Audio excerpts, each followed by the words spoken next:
Hey y'all, Mrs. Gray Math here. So today we are going to talk about applications in standard form, your favorite word problems. So let's just jump in. Let's take a look at number one.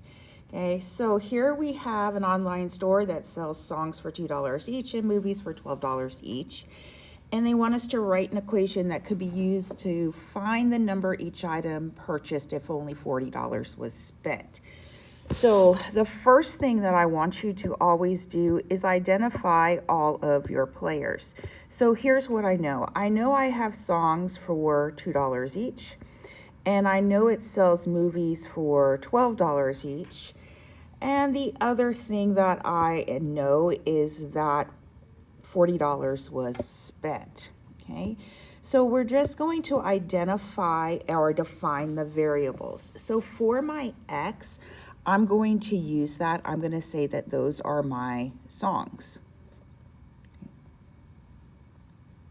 Okay. And then for my Y, I will say that my Y are my movies, okay? So those are our variables. I have my songs here, these are my X, my movies here, these are my Y, okay?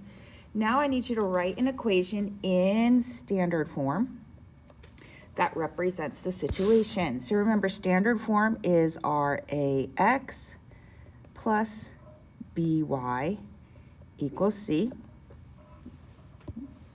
So for my X, I have songs, and how much do songs cost? Well, $2 each. So for my songs, I know it's $2 per song, or 2X. And then my movies are $12 each. So for my movies, I know it's 12Y. And then for my constant, how much was spent? Well, $40, okay? And that is how you write this application question in standard form. Okay? Take a look at number two. What I'd like you to do is go ahead and pause the video, see if you can define the variables and write the equation in standard form, and then check back and see if you've come up with the same thing I have. So how did you do? Did you identify your X and Y variables? Because we're dealing with joules and stars. We know that our total points was 250, and then just put that into standard form. Okay. Let's take a look at number three together. So here we have a flower arrangement, and a student can choose any combination of roses and carnations, but does not want to spend more than $30, okay? Keyword more than $30. So here you should know we are dealing with an inequality, okay? So let's continue reading on. If the roses cost $3 each and carnations $2, write an inequality which represents all possible combinations of X roses and Y carnations. We're still going to define our variables as our first step, but pay very special attention as this problem has already told us that the X variable represents roses and the Y variable represents carnations, okay? So what do we know? Well, I know I have roses, which is my X, and my roses cost $3 each. So this I can write as 3X, okay? I have carnations, which are Y. And what I know about carnations is $2 each, and so that's going to be my 2Y.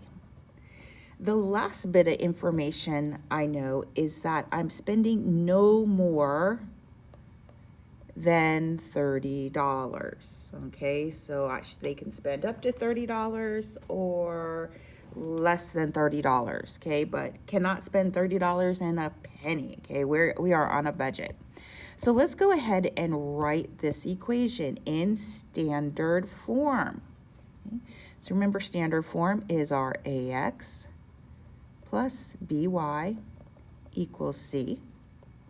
So And then just pay mindful that here in our situation, we have an inequality. So we're going to replace this with an inequality. So I have my 3x plus my 2y. Now, I know I can't spend more than $30, so $30 is my max.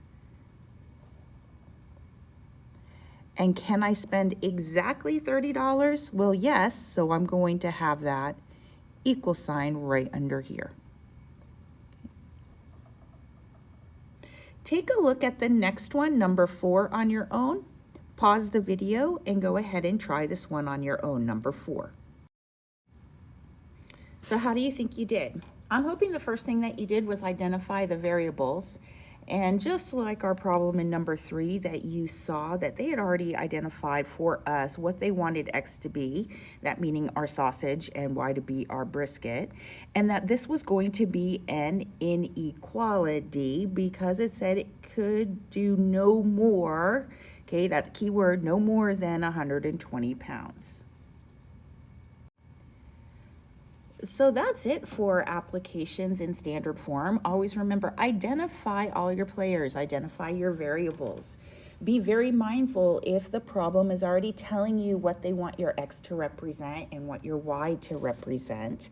And then if you're dealing with, say, an equal, like in problems 1 and 2, where we know exactly an amount of money or points that were spent, or 3 and 4, we're using an inequality.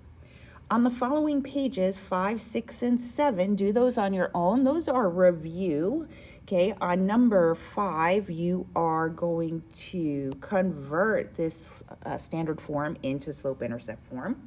Okay, number 6, here I have a graph, and I've given you 4 answer choices in standard form. And then number 7, an oldie but goodie, the inequality. First thing I want you to remember to do on the inequality, the graph of the inequality, is take a look at it. 1, is it a dotted line or shaded line? Okay. And then are there any answer choices that you can automatically exclude because they do not make sense? When you are finished, put your name on the paper, turn it into the bin, and I will return these to you on Monday with a grade.